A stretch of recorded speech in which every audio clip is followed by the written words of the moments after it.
দেখুন বন্ধুরা, ভাবছেন তো কেন জলটা ভরছি। দেখুন কেন জলটা ভরছি দেখাচ্ছি। বিশাল গরম জল বেরোচ্ছে। এখন বাজে মনে হয় 12টা। জল দেখুন, 12টা না, 1টা বাজতে যায়। যাই হোক, জল পুরো ফুটছে।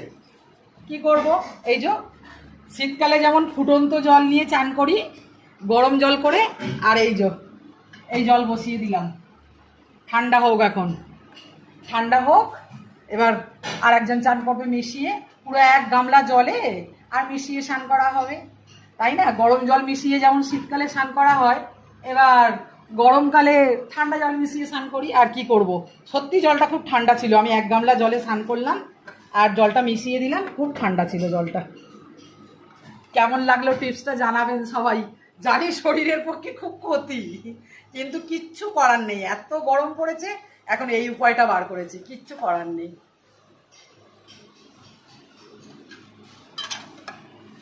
চলো।